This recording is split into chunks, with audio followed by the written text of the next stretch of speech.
A luta olímpica é um esporte totalmente físico. Ele tem as técnicas, tem os princípios básicos de alavanca, só que devido à questão de regra, não tem como tu acochambrar, não tem como tu fazer de conta. É o tempo todo indo para cima. No momento que tu para de ir para cima, tu começa a ser punido. E primeiro com advertência verbal, logo a seguir com penalização, e se tu continuar é excluído. Sim. Então não tem como parar.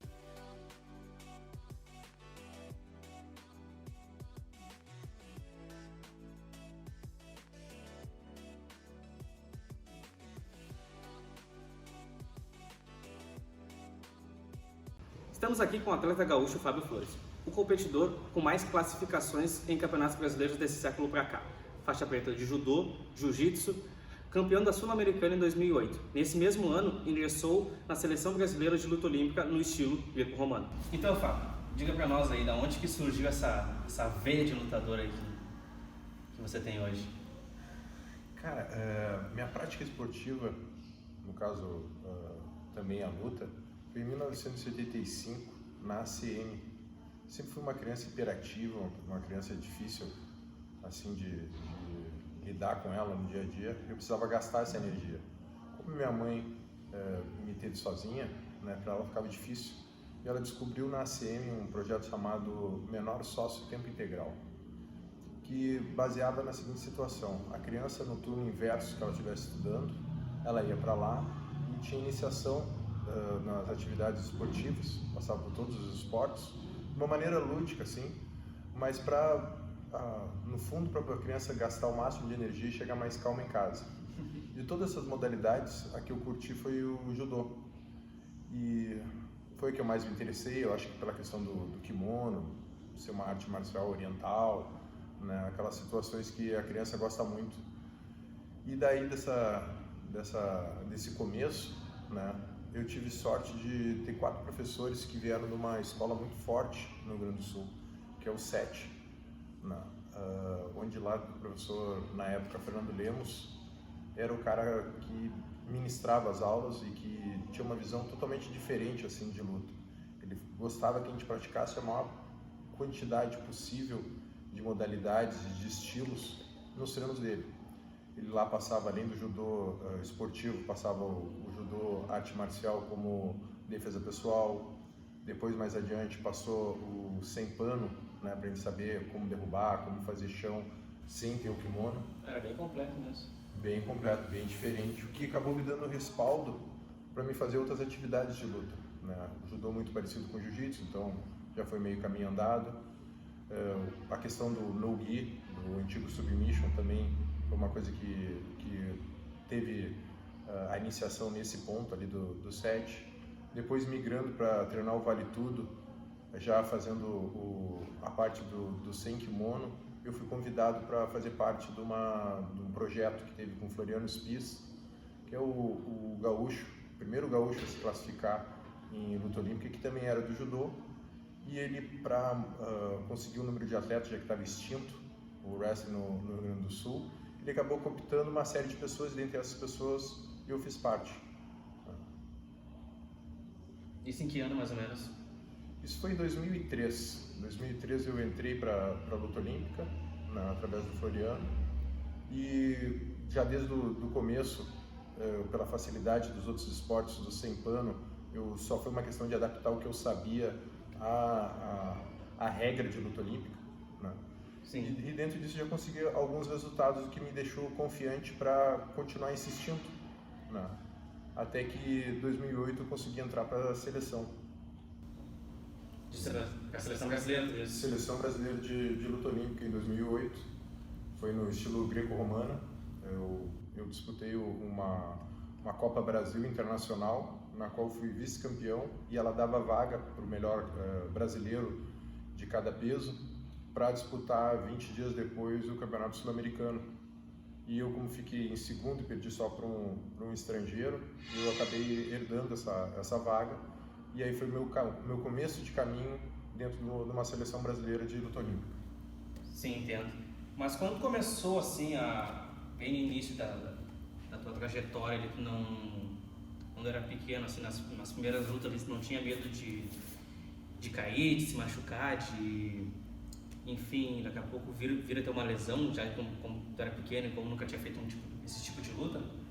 Cara, isso é normal de quando a gente entra numa atividade física que envolve queda, ter medo da queda. O que faz a diferença entre tu prosseguir ou não é o teu professor trabalhar bastante os educativos de defesa de queda.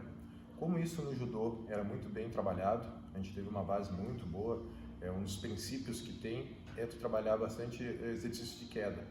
Quando eu cheguei para posições um pouco mais avançadas dentro de outras modalidades, como na luta olímpica tem o supplé, eu já estava tão acostumado a cair, já estava tão bem treinado para isso que não foi uma barreira. Mas com certeza, para a pessoa não ter medo, a pessoa tem que trabalhar bastante a parte educativa de queda.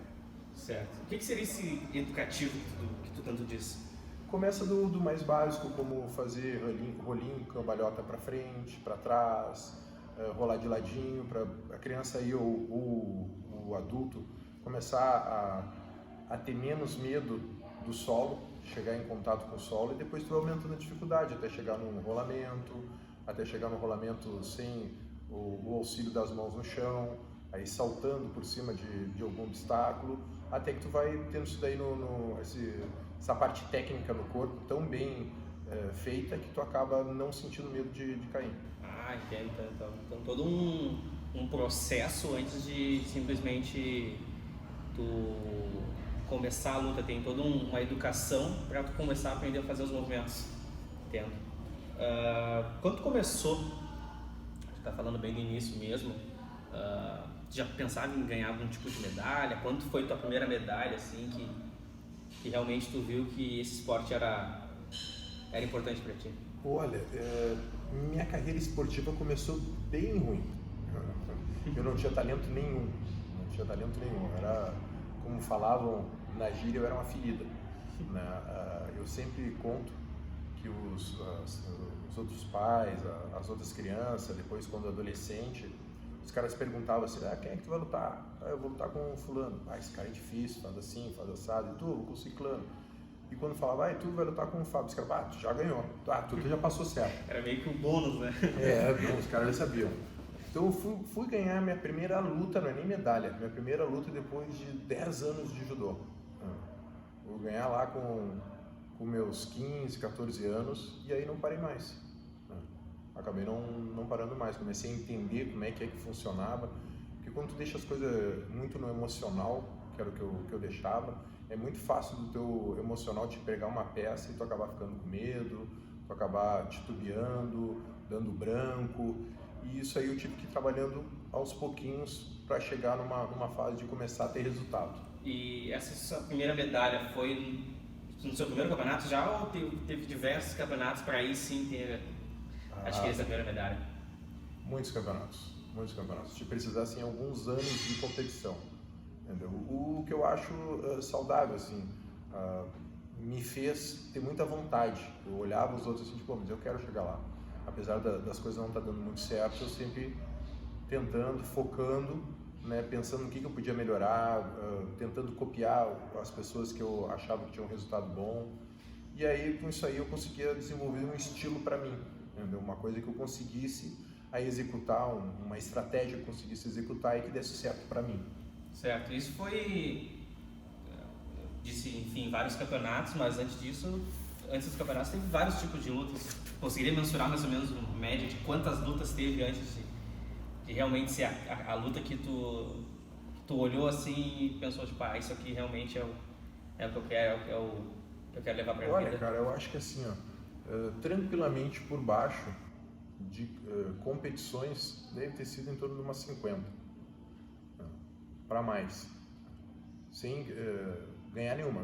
Entrou no tatame, cumprimentou, já o outro colega ganhou e tu saiu fora. Sim. Entendeu? Coisa rápida mesmo. Coisa rápida. Aí aos pouquinhos eu fui me dominando, né, para conseguir, porque era uma questão muito psicológica no começo. Sim. Não era nem tanto que as outras pessoas eram melhor do que eu, porque às vezes até em treino eu conseguia manter um equilíbrio com elas, mas em competição eu colava as placas de uma maneira, nem para frente nem para trás. Entendo. E essa questão essa dificuldade, essa barreira aí que tu possuía com, digamos, com eu mais, não o racional, e sim o emocional. Como que tu fez para, de alguma maneira, trabalhar isso ao teu favor? Isso vem do amadurecimento da pessoa dentro do esporte. Tu começa a entender que não basta só tu ver a luta, né? Tu tem que entender a luta, tu tem que ver a luta como se fosse um jogo, né? E daí tu consegue racionalizar mais a questão da luta do que deixar ela emocional. Não que o emocional não precisa para te dar ímpeto, para te dar vontade, mas tu não pode deixar só a cargo disso.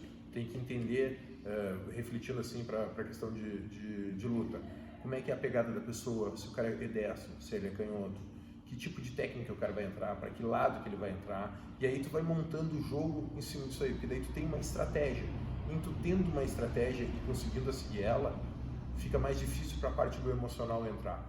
Quando tu entra para dentro de uma luta só na base do emocional, tu fica esperando que venha o que eu chamo de o Shazam, né? Venha um toque divino que vai fazer tu fazer uma técnica que a maioria das vezes tu nem treinou ela e aquilo ali vai resolver. Esperar uma mágica que tu espera uma mágica para ver se funciona uma coisa que às vezes até o emocional ele faz com que tu pense em técnicas grandes, tipo assim, vou levantar o cara lá em cima, fácil, aconteça, quando às vezes na tática, só um ganchinho pequenininho, uma catadinha de perna, uma mexidinha para cá, tu já começa a desestabilizar a pessoa e começando a tomar conta do jogo luta. Sempre o básico dominando tudo, né? Isso.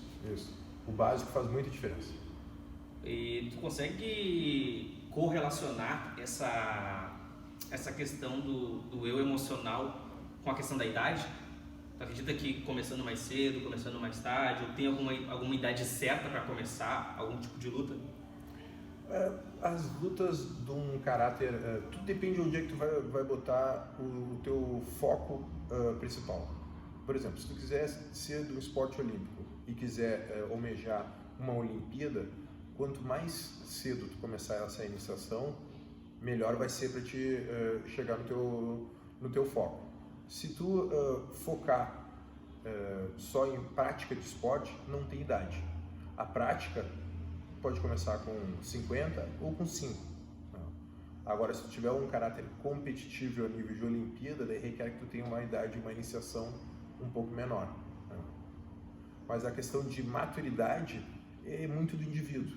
Eu, como professor, às vezes pego pré-adolescente de 12, 15 anos que tem uma maturidade legal que tu fala para eles fazem coisas. Às vezes eu pego pessoas com 40 anos, 30 e poucos, que elas têm questões psicológicas assim muito mais fortes do que o mais novinho. Entendo. Então, a idade ela indifere. Então, tu acredita que quanto mais cedo mais aquela pessoa vai ter uma mentalidade maior como um lutador, ou daqui a pouco ela absorve mais coisas, ou... Todo chip que é virgem fica mais fácil de absorver informação. Certo. Toda xícara que está vazia, ela fica mais fácil de ser enchida. Mas isso não quer dizer que o computador que já tenha mais alguma coisa, se ele tiver espaço, se ele quiser, entendeu? Ele consegue adquirir mais conhecimento. Tá. Uma dúvida, como tu mencionou sobre a luta olímpica, sobre a seleção brasileira, né? Como que foi essa entrada? Eles te chamaram porque viram uma luta sua e tu ganhou, algo do tipo, ou como que foi essa entrada, essa ingressão para a seleção brasileira? Todos os anos é formado a seleção brasileira de luta olímpica. Nos anos que eu fiz parte, ela sempre escolhia uma determinada competição como a seletiva em si. No ano que eu entrei, em 2008, a seletiva foi uma Copa Brasil, né? Já que o campeonato a ser usado para a seletiva era o campeonato mais próximo do campeonato sul-americano, no caso a Copa do Brasil. Aí eu entrei, consegui através de um vice-campeonato da Copa Brasil, entrei para a seleção. Aí naquele ano eu já fui em 20 dias depois o campeonato, no qual eu consegui a classificação. Isso já me deixou na contagem de pontos assim um pouco mais próximo dos primeiros, que era o primeiro ano que eu entrava. E isso fez com que deixou o meu nome assim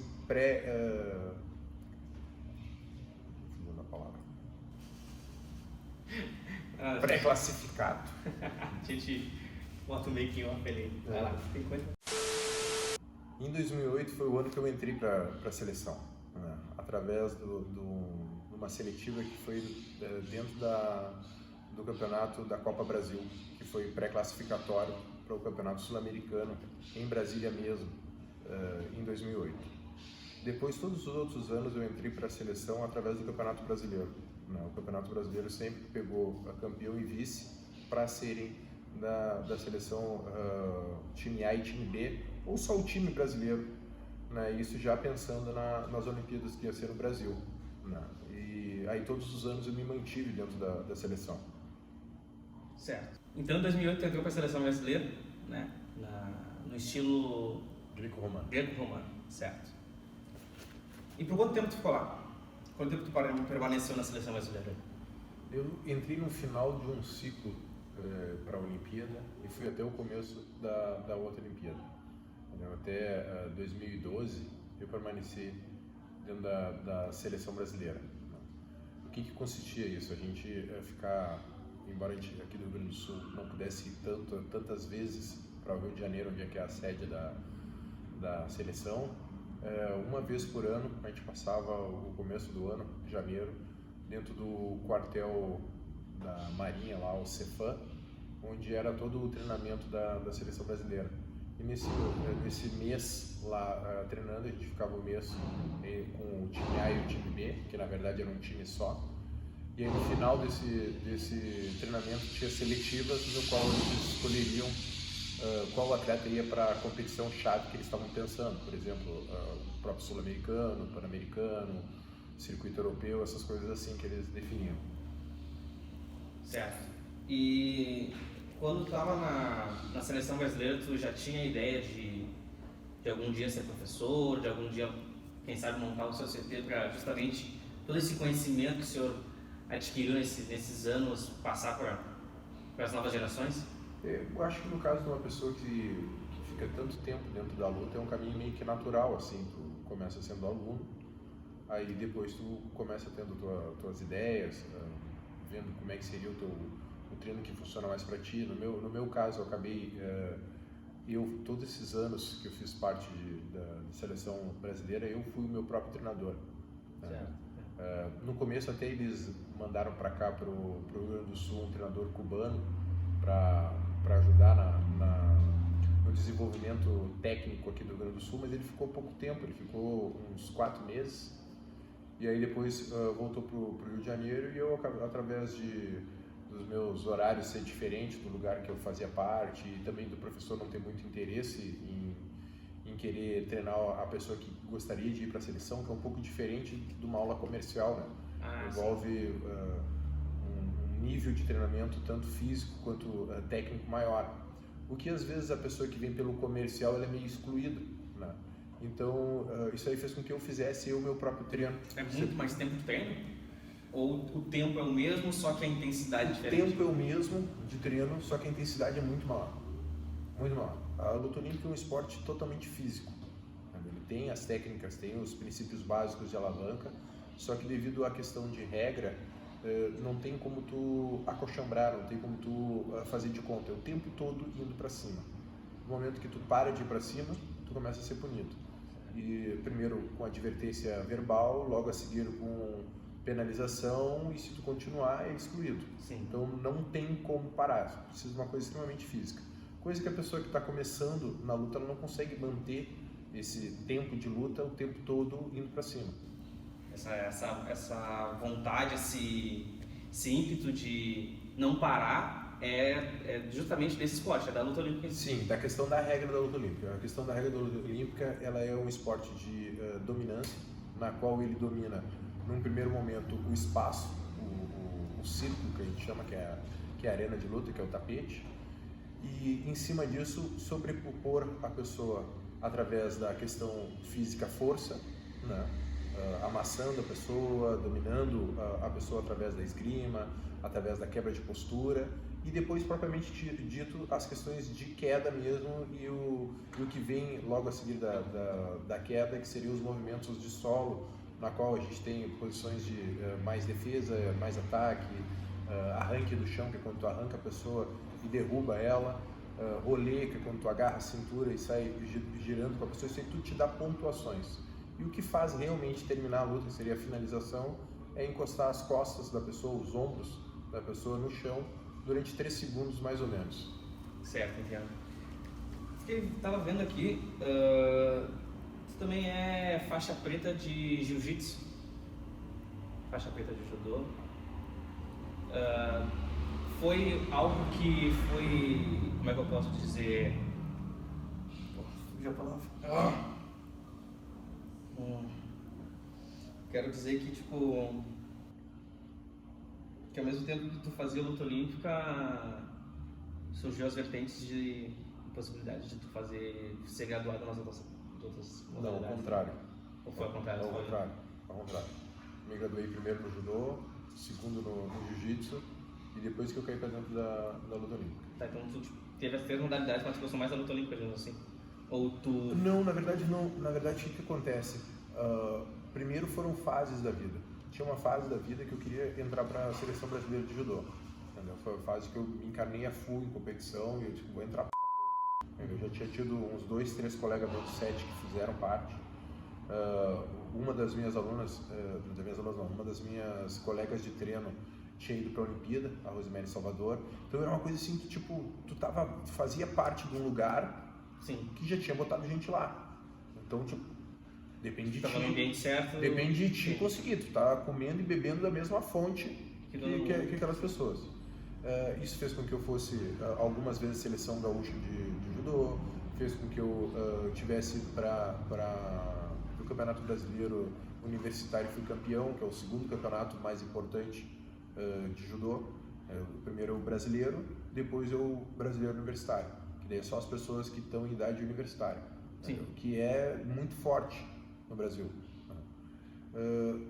Isso aí acabou uma coisa levando a outra para a questão do jiu-jitsu. Como a minha escola do 7 era muito conhecida por trabalhar chão, trabalhar solo, quando eu comecei a ir para o jiu-jitsu, que eu fui convidado, já saí meio que na frente dos outros.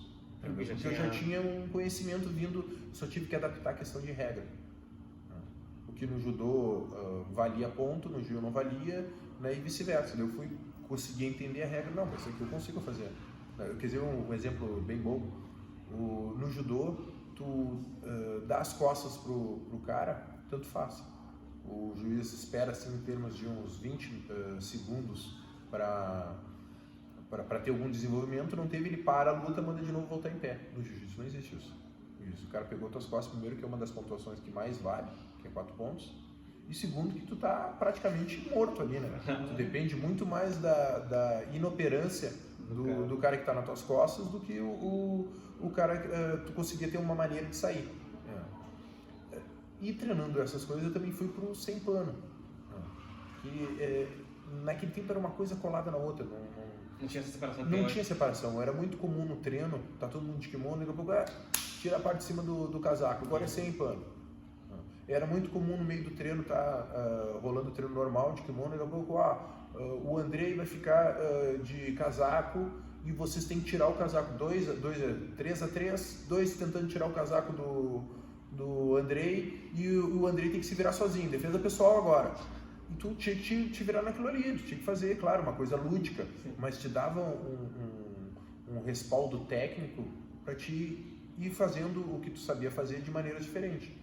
Isso quando veio a luta olímpica, eu fazia o mesmo jogo que eu tinha de luta agarrada, eu transferi para a luta olímpica.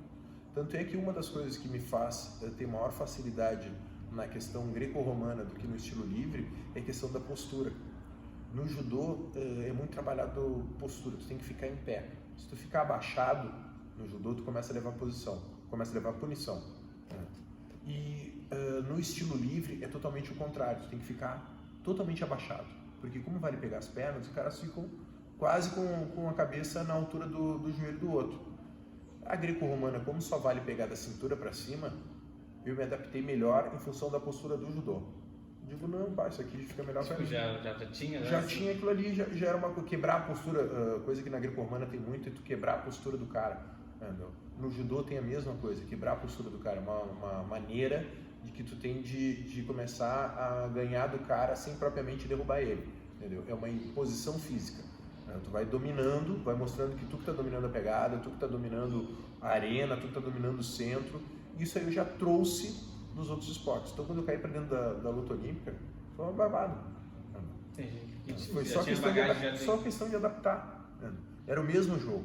Claro, muda uma coisa, não tem finalização, entendeu? Umas coisas facilitam, outras dificultam. As coisas que são muito específicas dificultam, mas outras coisas que são mais geralzona, pô, para mim foi uma mão com açúcar. Essa hora que eu levantei pra ver se eu tava realmente gravando os vídeos. Imagina se eu não estivesse gravando. Ia perder essa baita sacada. Fábio, hoje no Brasil eu vejo que a luta olímpica ela não tem essa procura que o jiu-jitsu tem, que o MMA em si tem, enfim, né? Todas essas outras modalidades que a gente tanto vê no UFC, né? A gente vê muito essa luta olímpica em algumas ações, mas a gente não vê CTs, enfim, escolas voltadas para a luta olímpica. O que tu acha que falta para a galera realmente entender que a luta olímpica é um dos esportes tão quanto importante quanto os outros, né? Cara, todo e qualquer esporte, para ele ser massificado, ele precisa de ações de federação e confederação. Quando essas ações estão muito ligadas à política, acaba fazendo com que o conhecimento fique só na mãos de poucos, porque esses poucos querem mandar, querem ter dominância sobre o esporte, né? E isso faz com que a oferta seja pouca, né? Então tu vê que assim, o pessoal começou a se dar conta de luta olímpica muito mais não em função dos campeonatos ou resultados de atletas brasileiros, mas sim pela questão do evento UFC. Quando o pessoal do UFC começou a desenvolver um antídoto para o jiu-jitsu, que era a luta olímpica, começou a ficar mais visível o wrestling. E o pessoal, pô, mas que modalidade é essa dos caras que estão ganhando dos brasileiros? E aí começaram a se interessar, e aí isso aí começou a dar uma visibilidade.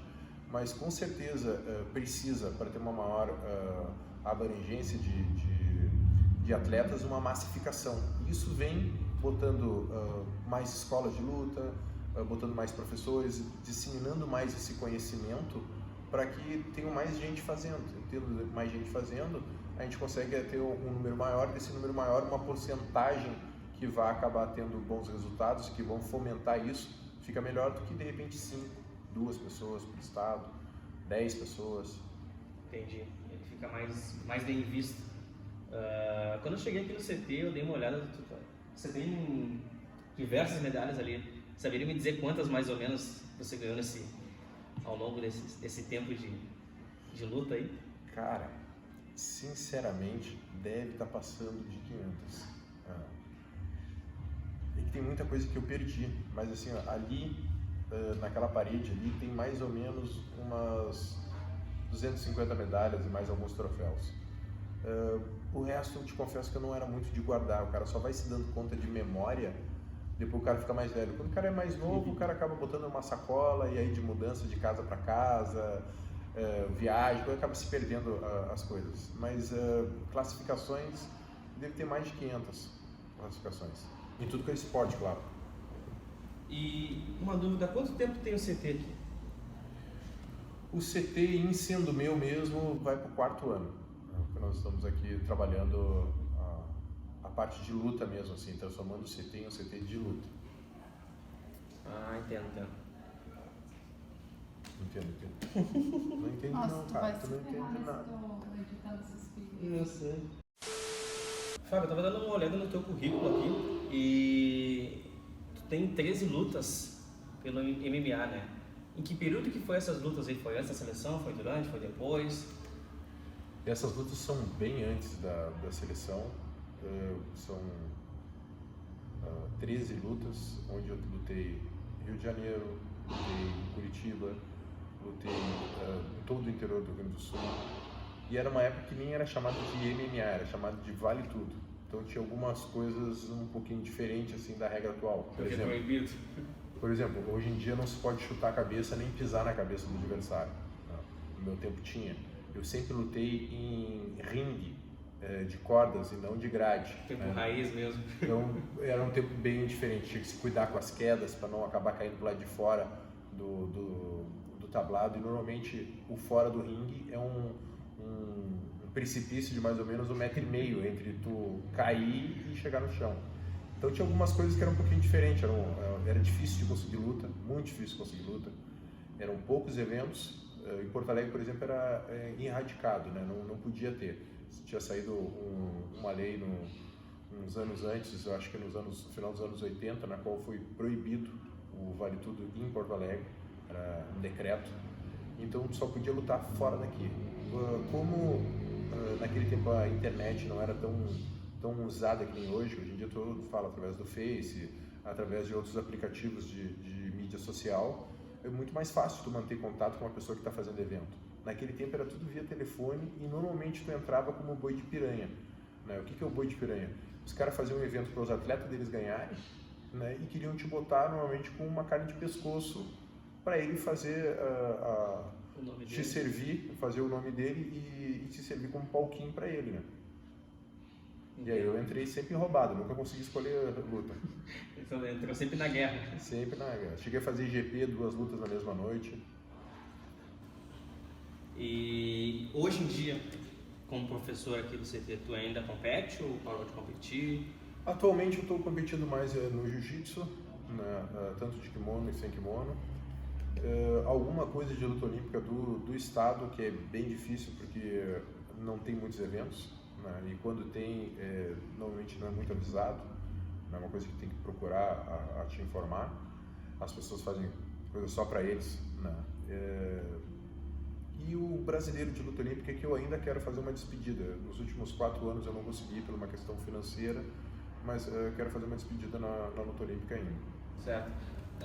Na luta olímpica eu dei uma pesquisada, não existe faixas na luta olímpica, né? Assim como é no jiu-jitsu. Tu acha que as pessoas se estimulam mais a fazer esse esporte pelo fato de não ter essa questão de... Tem muita gente que tem um ego com faixas, outras pessoas não têm, ou desestimula, ou o que exatamente muda não ter a faixa na luta olímpica?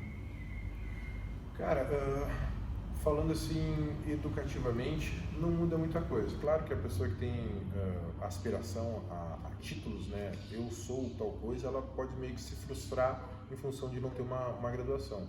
Mas em termos assim de aula, uma aula meio... Claro, tem os iniciantes que vão ter que aprender o básico, mas depois que aprende o básico, dá para ter uma turma também ao mesmo tempo, pessoas mais avançadas e pessoas iniciantes.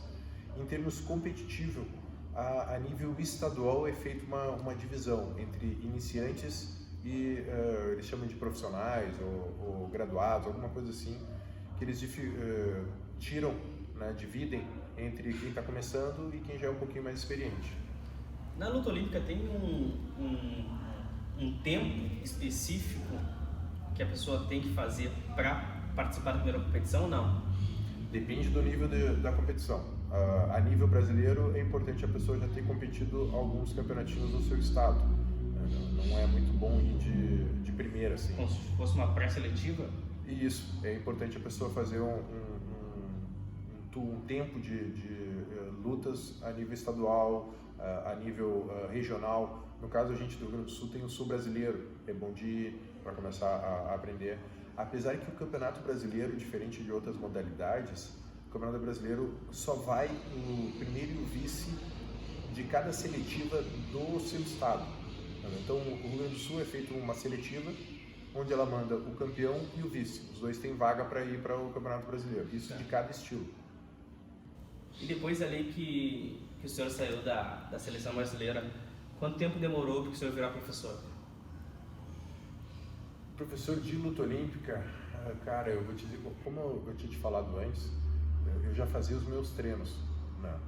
Como eu comecei a ter resultado dentro da luta olímpica, eu comecei a atrair para dentro dos meus treinos pessoas que ou queriam ajudar, vindo de alguma outra modalidade, por exemplo, o pessoal do judô, ou era da luta olímpica também e queria também buscar esse mesmo caminho que eu estava trilhando para uma seleção.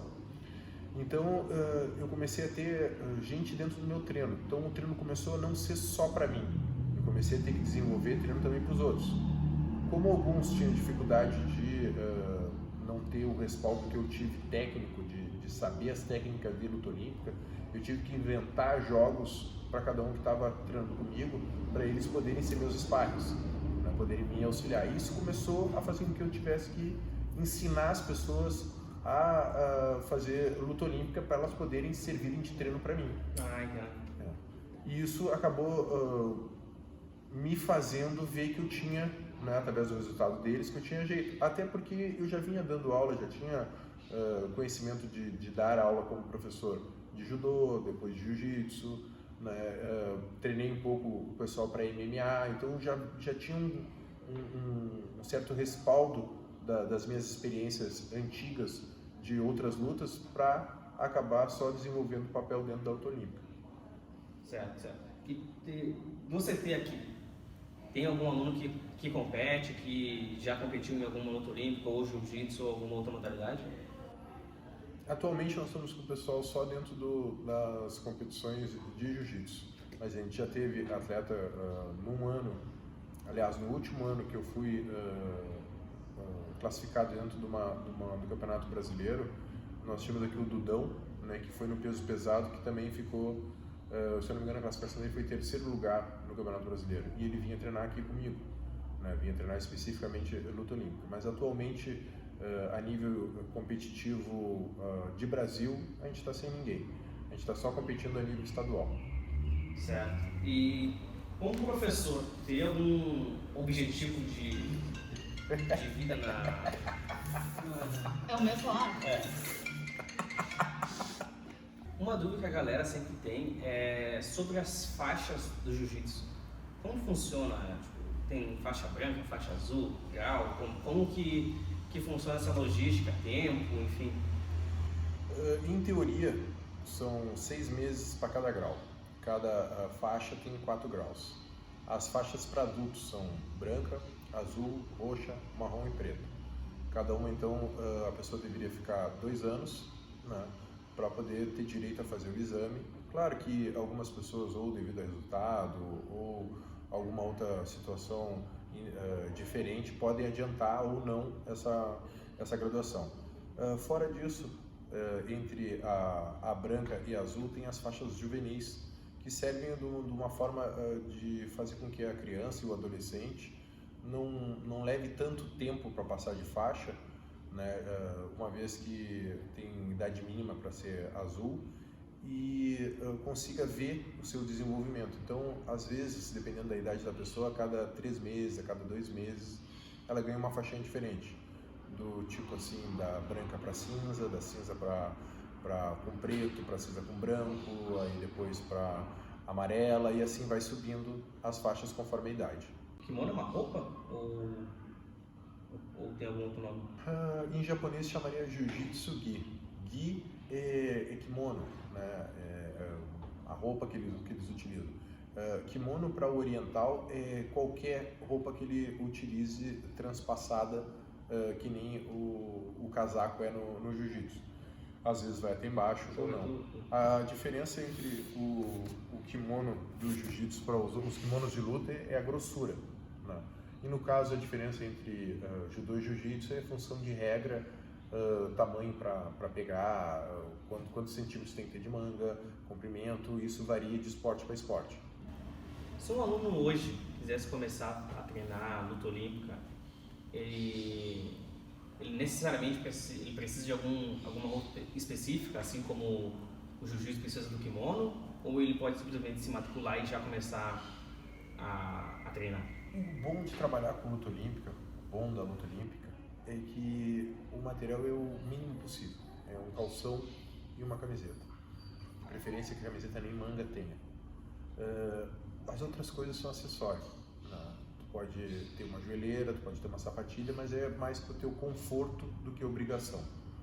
O que a pessoa tem que sim ter é muita vontade. A pessoa tem que ter vontade de lutar. A pessoa tendo vontade, ela aprende de qualquer jeito. Podia não ter gaguejado essa última. Ela Apanha. de qualquer jeito. Ela vai apanhar de qualquer jeito. Ela vai vir aqui, ela vai apanhar. Então, Messi, qual seria o legado que o senhor gostaria de deixar no seu CT? Cara, todo professor tem objetivos, né? Eu acho que o primeiro objetivo como professor é que o aluno se sinta bem aqui dentro, ele, de alguma maneira, a gente faça a diferença na vida dele. Pessoa que é muito tímida, ela se solte um pouco mais, pessoa que é muito agressiva, se acalme, e de que, de alguma maneira, a gente esteja fazendo parte, seja diferente na vida dela. Depois, dentro disso, as pessoas que continuam, a gente sempre busca que o nosso trabalho, de alguma maneira, tenha reconhecimento. E uma das formas de ter o reconhecimento é que as pessoas consigam obter resultados, né? Seja resultados físicos, pessoa que é muito obesa emagrece, pessoa que não tem muita mobilidade ganha mobilidade, né? Na fase competitiva, a pessoa começa a competir, começa a mostrar a técnica do professor, ou seja, a técnica da escola, e consiga sobrepor as outras, né? E num âmbito um pouco maior é que os meus alunos que se graduarem para ser professores continuem esse legado, continuem de alguma maneira fazendo essa ideia crescer cada vez mais com os seus alunos, né? Depois os alunos dos seus alunos, né? E que eu veja daqui a um tempo, quando eu estiver velhinho, em alguma pessoa que esteja iniciando aquela sementinha que eu plantei. Tá aí, galera, esse foi o nosso bate-papo com o atleta Fábio Flores. Quem quiser nos seguir nas redes sociais, o link está na descrição. Bora seguir lá, galera. O link tá aqui embaixo na descrição, entendeu? Acabou. Encerrou, acabou. Corta.